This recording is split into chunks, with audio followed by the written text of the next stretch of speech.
Viktor Bout is the most famous arms dealer in the world.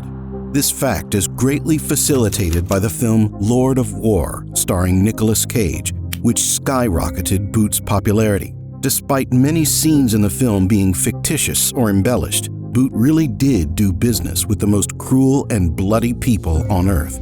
He worked with Al-Qaeda and with the Taliban, ran military equipment for the Libyan leader Muammar Gaddafi, supplied weapons to probably all African countries where civil wars were fought, and did not shy away from transporting weapons to all the belligerents involved. People died because of people like him, and he was dubbed the Merchant of Death. In American law enforcement circles, Bout was second only to Osama bin Laden, while in Russia, on the contrary, he was considered an innocent victim of American politics and almost a national hero. He was hunted by numerous international intelligence agencies, but unimaginably always managed to escape. So how did he get caught? If the movie had ended the same way as Viktor Bout's real story did, then fiction could have been easily added to the genre tags of the movie, right beside drama and crime. Only this fiction is real, which is the scary thing. The mysteries that would shroud the entire life of Viktor Bout begin with his very birth. Officially, it is believed that he was born on January 13, 1967, but some sources claim that the real date of birth was 7 years earlier in 1960, and his original surname was not Bout, but Butkov. What is certain is the place of his birth, the capital of Tajikistan, Dushanbe. It is unlikely that Viktor's parents imagined who their son would become in the future. But from childhood, the boy had a passion for two things: learning languages and the military. Until high school, he actively studied English, and while in high school, he decided to study a rather atypical combo of languages, German and Esperanto, and consolidated his interest in military affairs by graduating from the Suvorov Military School. After receiving his diploma, Bout tried to enroll at MGIMO University, but failed and was drafted into the army. After serving for 2 years on the territory of the Ukrainian SSR in Zakarpattia, Bout once again decided to try his hand at studying and risked entering the extremely prestigious USSR Military Institute of Foreign Languages, located in Moscow. The second attempt at admission was successful. It's not surprising that Bout chose to study to be a military translator. What was surprising was the main language of this study, Portuguese. Albeit not the most popular language, it quickly came in handy when Bout was sent on a business trip to Mozambique in Angola, where they just needed a person with a knowledge of Portuguese. Traveling to different African countries, Bout proved himself to be excellent in his tasks and gained immensely important connections that he would use in the future for his transportation of goods. Another important event was meeting his future wife Ala in Africa, whom he would marry a little later in 1992. The name of his wife will come up more than a few times in our story. Having completed his African tour with the rank of first lieutenant, Bout left the service and began to think about his own business. Fortunately, he now had experience working abroad and, most importantly, the necessary acquaintances with influential people. Shortly after, the USSR began to collapse, creating a mess in almost all post-Soviet countries. The country was divided by anyone who wanted a slice: politicians, oligarchs, bandits. In the film Lord of War, what Nicolas Cage's character said was true, stating that after the collapse, everyone was trying to grab their piece of the pie, and, as such, there was presently no new stable power. The real Viktor Bout was of the same mind and decided to also take part in the circus. In 1992, Viktor opened a company that was supposed to deal with civilian air freight transportation. To carry out the business idea, he needed airplanes, so he calmly bought 3 for $120,000. When he was later asked where the 25-year-old former officer got so much money, Viktor replied that he never had investors and that finding money was never a problem. Right, it's only a measly $120,000. As he was starting out, Bout chose South Africa as his home base, but very soon changed it to the United Arab Emirates, where his company settled at the Sharjah airport. Business quickly took off, with Bout transporting everything and anything and making decent money in the process.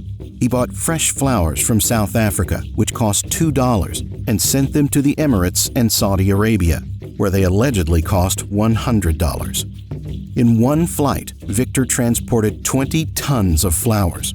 He also transported exotic perishable fruits, spare parts, imported equipment, and many other household goods. His planes carried French and Belgian peacekeepers and legitimate military supplies. Even the UN didn't shy away from using the services of his company to deliver humanitarian aid.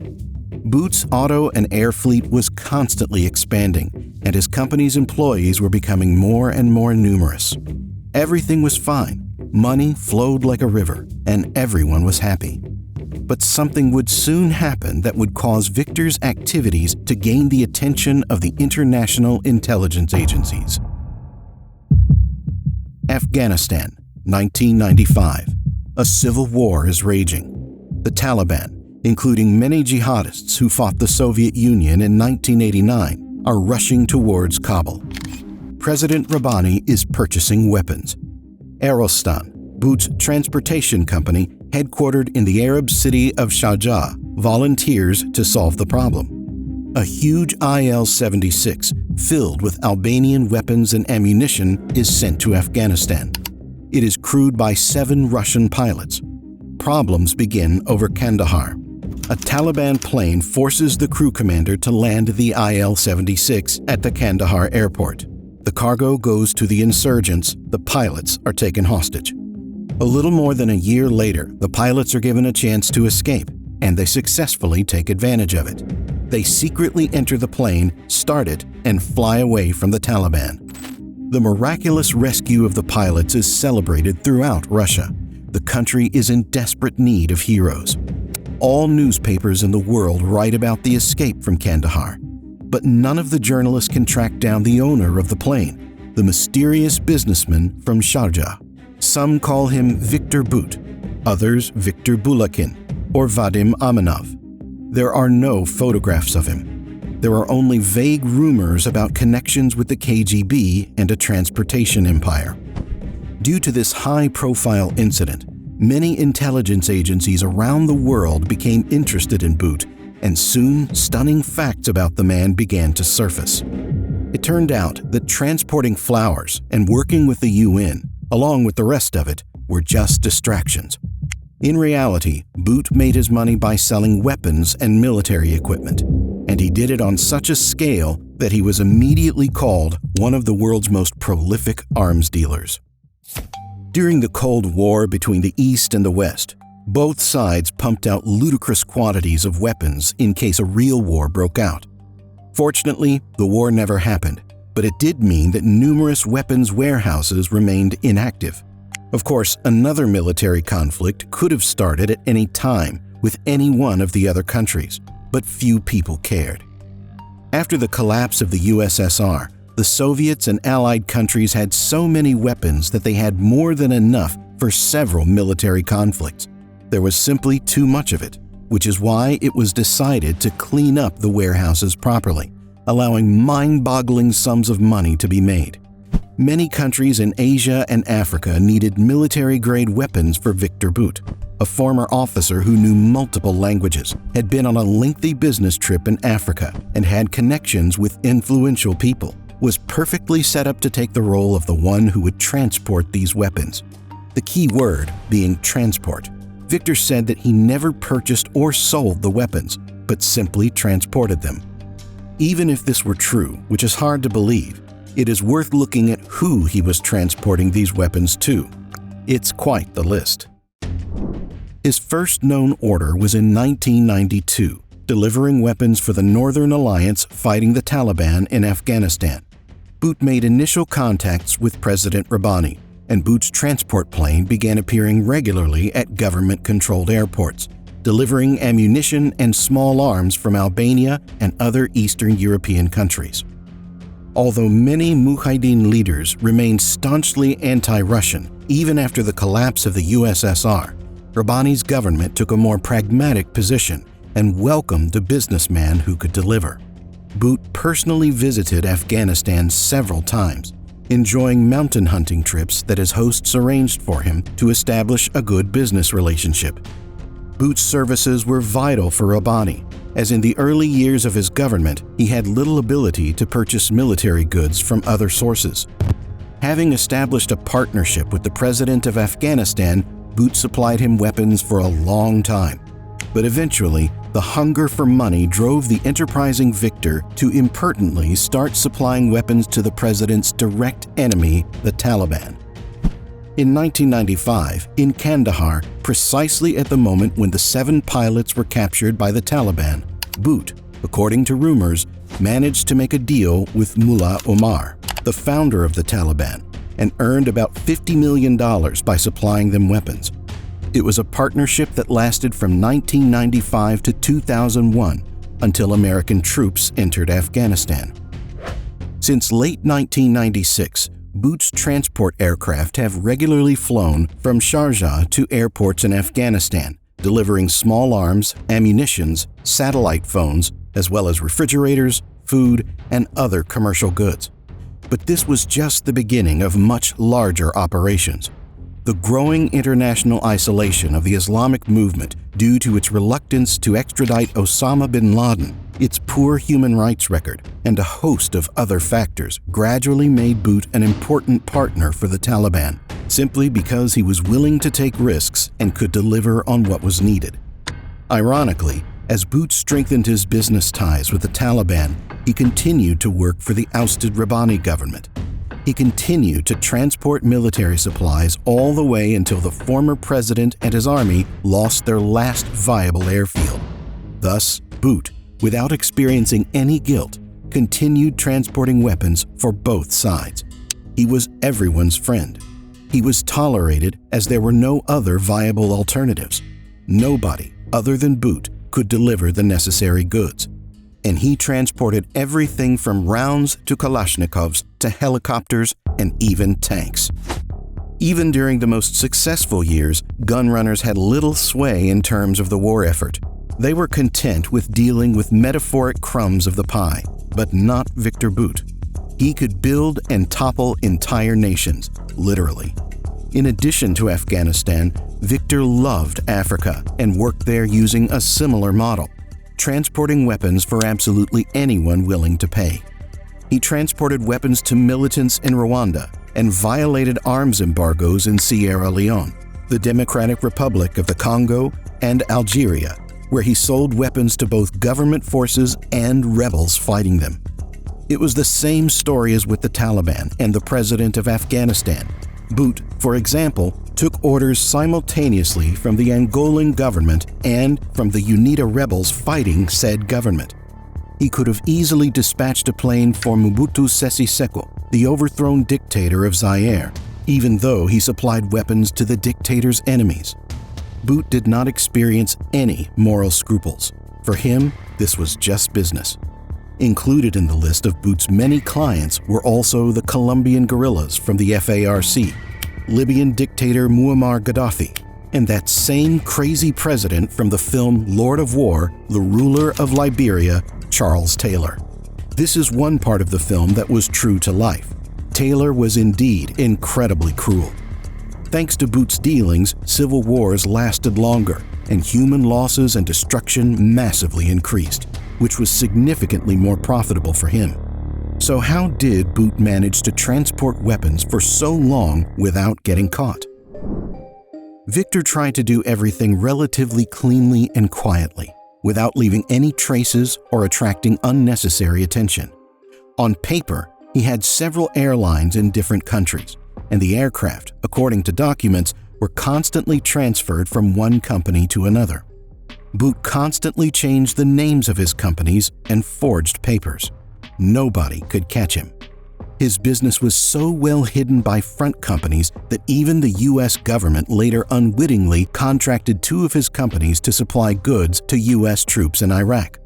When transporting weapons, he falsified all the necessary certificates. So, according to the documents, it turned out that the weapons were going to law-abiding citizens, as a rule, to the government of the country.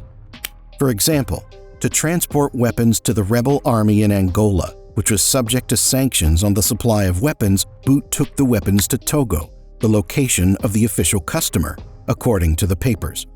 Along the way, he stopped in Angola, unloaded weapons, and returned to Togo, although there were 4,500 kilometers between the states.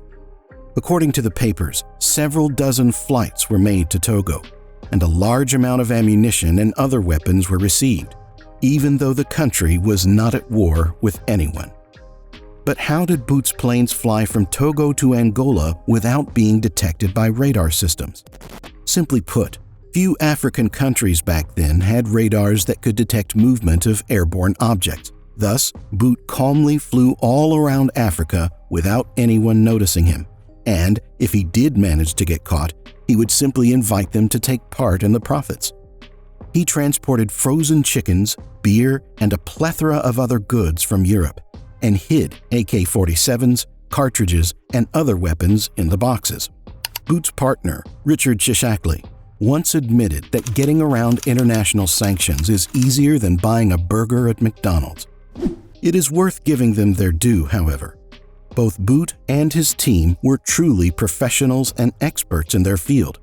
As a rule, his customers did not have the money to pay for the goods, so Bout took diamonds or prohibited substances as payment, which he resold in Europe and Latin America.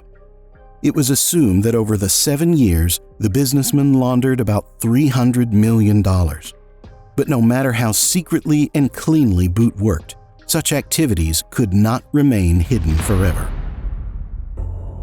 It's not the weapons that kill people. It's the people who use them that do the killing, a justification that would later be used by Victor.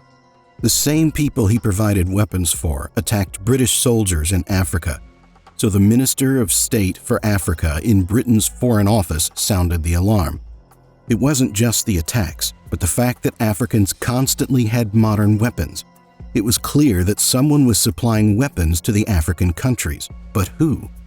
Truthfully, Victor Bout had long been on the radar of many countries, and incidents such as the hijacking of a plane in Kandahar or the attack on British soldiers only drew more attention to the Russian businessman. In the summer of 1999, faced with numerous conflicts in West and Central Africa, the United States National Security Council authorized electronic surveillance of government and militia leaders in war zones such as Congo, Liberia, and Sierra Leone. The U.S. compared transcripts of wiretapped telephone conversations with U.S. satellite imagery and with field reports from British spies on the ground.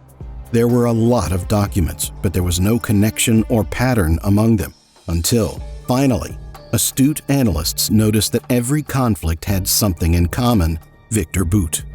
The name appeared in numerous variations and always in one of 3 contexts: aircraft, diamond transportation, or arms shipment. The chief expert on African affairs at the National Security Council, whose staff uncovered the Bout connection, emailed her NSC colleagues with the following words: "Who is this guy? Pay close attention to this. He's everywhere." Soon, a real manhunt began. It was a tough time for Bout. Investigations were launched. The agencies began their work. In 1999, the popular newspaper The Guardian stated that Victor's air fleet of 30 aircraft, there were actually around 50, was transporting weapons. And this was far from the only and not even the loudest publication where his name would show up. A year later, Victor's name appeared in the reports of the United Nations Security Council and the United States Department of State, where he was mentioned as a supplier of weapons and ammunition, bypassing UN sanctions, in particular to Angola, where the civil war raged on. And in 2001, after the events of September 11, Bout became the second most important public enemy of America, right after Osama bin Laden. U.S. authorities learned that Bout collaborated with the Taliban and Al-Qaeda, which was directly involved in the terrorist attacks. His 1990s dealings with the Taliban led the Los Angeles Times to dub him in 2002, quoting a former U.S. government official who called him the Donald Trump or Bill Gates of the arms trade. However, some military analysts claim that the U.S. had no real evidence of guilt and, just in case, simply decided to eliminate a potential competitor in the arms supply market.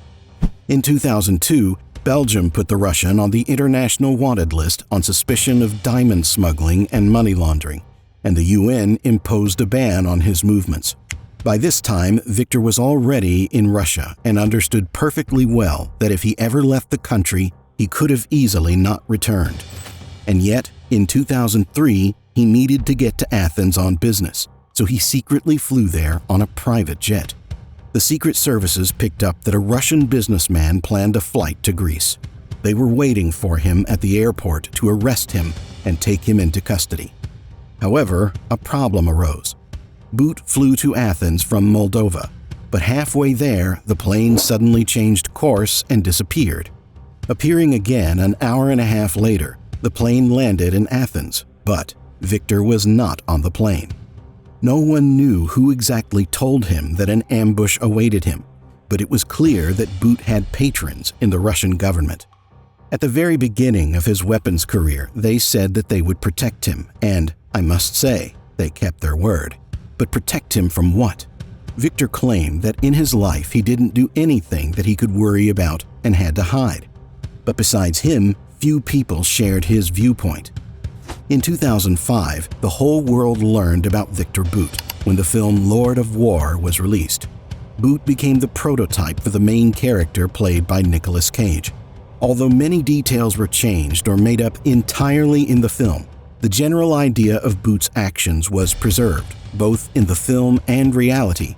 He transported huge amounts of weapons to absolutely anyone who was willing to pay. In 2006, U.S. President George W. Bush issued a decree freezing Bout's accounts and the assets of companies associated with his name. The president was confident that Viktor intervened in the armed conflict in the Congo, which jeopardized the entire policy of the United States. Due to these sanctions, Bout lost about $17 million. And yet, he was still free.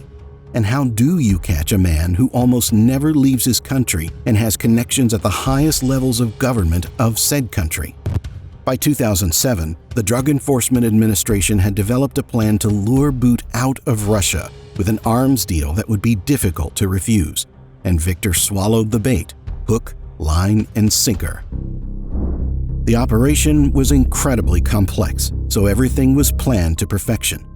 The agents found a former colleague and confidant of Bout, named Andrew Smulian from Tanzania. He became the key to capturing the Russian businessman. An undercover agent, allegedly presenting himself as a member of the famous Revolutionary Armed Forces of Colombia, contacted Smulian and proposed a meeting, at which he described in full detail what weapons and equipment he needed. After the meeting, Bout's partner met with Viktor and told him about the meeting and what the Colombians wanted. Bout liked the deal for several reasons. Firstly, it was a massive order, promising millions of dollars in profit. Secondly, Bout knew that the FARC guerrillas had a lot of money since they had long been involved in the drug trade. Finally, the deal would be supervised by his longtime partner, and he trusted him. After some time, Bout and the Colombians were supposed to meet in Romania, but Viktor refused to fly there, considering this country not the safest place for him. So then he was offered Thailand, and the Russian agreed to this option. When potential buyers told him the weapons could be used to kill American pilots, Bout responded, "We have the same enemy." Weeks later, Bout was on his way to Bangkok, thinking he would be meeting with FARC officials to discuss shipping what prosecutors said was an arsenal of military-grade weapons to attack American helicopters in Colombia. During a March 2008 meeting in a Bangkok hotel conference room, Bout told the DEA informants posing as FARC officials that he could airdrop the arms in Colombia and acknowledged that the weapons could be used to kill Americans. After listening in on the meeting, Thai police and DEA agents burst into the room and arrested Bout. The Russian businessman never expected such a turn of events. He didn't see anything fishy. To him, it seemed that it would be a successful and clear-cut deal. It seems that during the arrest, an image instantly occurred in Bout's head of what awaited him next. "The game is over," Bout said. Bout's future wasn't clear, but it wasn't hopeless either. He hoped that his influential friends from Russia would once again cover him, and he even directly addressed the president. But getting the businessman out of prison wasn't easy, given that the Americans did not want to leave Bout in a Thai prison and tried their best to extradite him to the States. If this were to happen, the Russian authorities would also be at risk, as to mitigate his sentence, Bout could have potentially spoken out and given up his comrades. On the other hand, why should have Victor worried? According to his wife, Bout went to Colombia to take tango lessons, and he went to Thailand to sign a contract to build a plant to produce disposable syringes for people in need in African countries.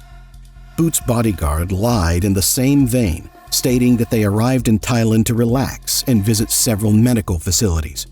Such words were more likely to give Bout a chuckle than to help, but still, the Thai authorities were in no hurry to extradite the Russian to the United States and were actively negotiating with the Russian government.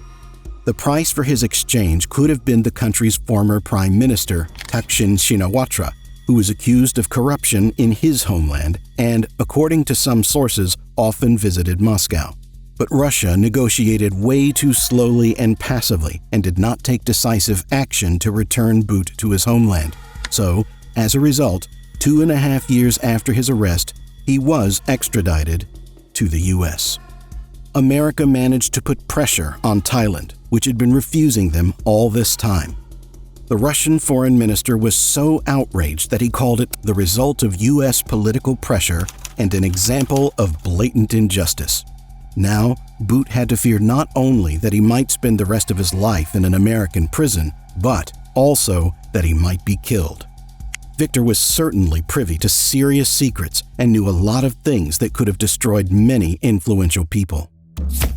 Thai authorities feared an attempt on the life of the dangerous potential witness by the Russian special services, so the businessman was led to the plane in a bulletproof vest and helmet, surrounded by numerous guards. Thai citizens who were on the street and witnessed the operation with their own eyes shouted and asked Bout for an autograph. Aboard Victor's flight to the U.S., he was accompanied by 6 senior DEA officials who were in the region. Knowing the magnitude of Bout's problems, the American intelligence services tried to win the Russian over to their side. According to him, the Americans offered him cooperation, promised green cards, and a comfortable existence for him and his family. They guaranteed him that after the end of his prison term, he would be able to stay in the United States and live like an ordinary American. His lawyer voiced such proposals to him every day. In return, the United States demanded that Victor testify against the Russian leadership. In response, Bout stated that he didn't possess any secrets of the Russian state or its leaders and didn't work with Russian national companies or government agencies at all. According to him, from 1993 to 2001, he owned a legal business in the field of international air transportation and had nothing to do with the Russian authorities. Bout chose to not give up his side, even if their credibility was damaged after the authorities were unable to convince Thailand to extradite Victor to Russia. The states appreciated his patriotism. Before the trial, Victor spent about 15 months in complete isolation, in a solitary cell without windows with round-the-clock artificial lighting, and without a fresh air supply. The bed, table, and chair were all made of concrete. Walking was not allowed. At least those were the words of his wife on the conditions he was kept in, and even if it seems reasonable to believe, given her previous statements, it is difficult to take her at her word. In October of 2011, the court began proceedings against Bout. He was accused on 4 counts at once, charged with conspiracy to kill Americans and government employees, as well as agreements to supply weapons to terrorists and sell anti-aircraft missile systems. Victor pleaded not guilty on all counts. Meanwhile, in Russia, protests took place in support of Bout.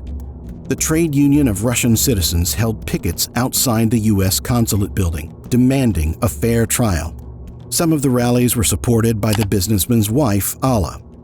In November 2011, the jury unanimously returned a guilty verdict on all counts.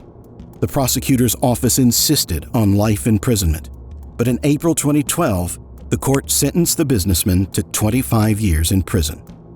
Those who were on Bout's side said that the Americans didn't sentence a real person, but their fantasy of Victor, stating that they found Nicolas Cage guilty. And yet, 25 years for a man who is considered by many to be one of the most dangerous people on Earth, whose cargo killed innumerable people, is a real stroke of luck. "They're going to try to put me away for life," Bout said before sentencing, "but I will return to Russia. Don't know when, but I'm still young." He did eventually come back. Viktor Bout became perhaps the most famous Russian convict in an American prison. The Russian media followed his every move and did not deny themselves the pleasure of writing about him given the opportunity. There were articles about him preparing alcohol in an American prison. There were reports that he was experiencing a high fever. There were even reports about him not being able to eat hot dogs or hamburgers since he was a vegetarian and never getting the chance to eat his favorite strawberries in prison. The Russian authorities could not ignore Bout's popularity and, at any opportunity, tried to return him to his homeland. Moreover, Victor clearly dispelled all doubts about himself, keeping his mouth shut and not giving out any compromising information about his countrymen to the Americans. And yet, the negotiations were similar to the negotiations with Thailand, passive, unhurried, and without any decisive steps. In addition, the states did not want to give up Bout without receiving, at a minimum, an equivalent exchange. It was proposed to exchange him for 15 Americans serving sentences in Russian prisons, but the United States refused the deal.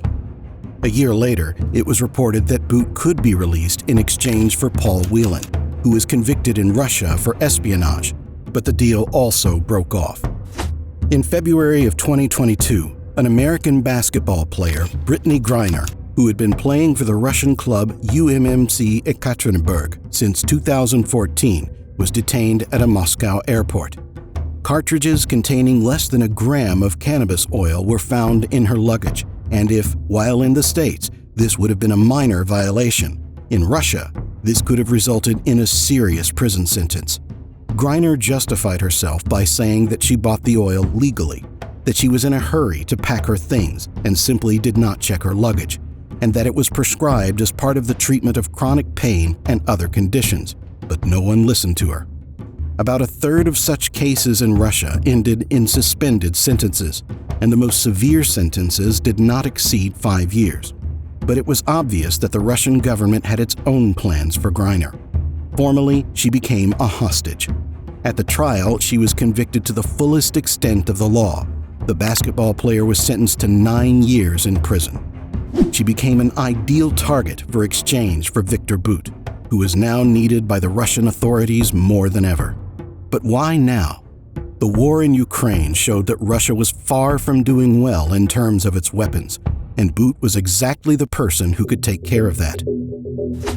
In return for Bout, America wanted Brittany Griner and Paul Whelan, whose return the U.S. had long sought. But Russia chose a tough position and insisted that it would only exchange for Griner. It was absurd. The merchant of death, one of the most dangerous arms smugglers in the world, in exchange for a basketball player who just liked to smoke weed. What about other American prisoners serving time in Russia? Under Trump and Obama, this exchange would certainly have not taken place. But Biden, who is under enormous pressure from sports stars and various minorities, chose a different position and agreed. Bout, serving time in prison, probably thought it was an April Fool's joke. Paul Whelan's family and supporters were devastated. It was a slap in the face to all those who suffered from Bout's crimes and the work that was spent on his capture. The states argued that it was either this exchange or no exchange at all. On the other hand, America showed that it did not abandon its own citizens, although, in fact, almost any state abandons its people. It's just that when the whole world starts talking about a particular prisoner, it becomes inconvenient to abandon them. And at that point, it's a matter of national prestige. The former New York City federal judge who sentenced Bout stated he's done enough time for what he did in this case. The exchange took place on December 8, 2022 at Abu Dhabi Airport. Before getting into the car that would take her to the plane, Griner said goodbye to her prison guards.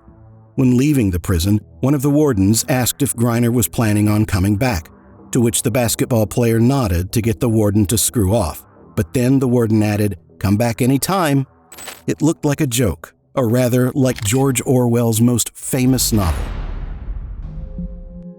The Russian propaganda built the image of Bout as an innocently convicted man. Viktor Bout was transported to Russia on a luxury plane and was greeted almost as a national hero. Soon, he began giving interviews and said that he supported what his country was doing in Ukraine and that he himself would volunteer if given the opportunity and skills. These were the words said by a professional pilot.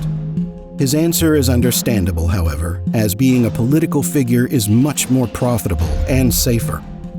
Soon after his release, one of the popular Russian political parties nominated Bout as a candidate for deputy of the Legislative Assembly of one of the regions. The man who supplied weapons to the vilest people on earth went into politics, got promoted, and now, instead of prison, will sit in the State Duma, even though the people did not elect him there. Although, as many Russians say, half of our politicians have similar or even worse backgrounds. His connections, even if has now been many years, will help Russia obtain the necessary weapons, which Bout himself once took out of the country. But it seems that Viktor Bout cares little about any moral code. He believes that if it weren't for him, someone else would sell weapons. And he's right. Bout never worked alone, and there are people who, at a minimum, are no better than him. Puppeteers who commit monstrous acts with the assistance of people like him. Viktor Bout is the necessary evil.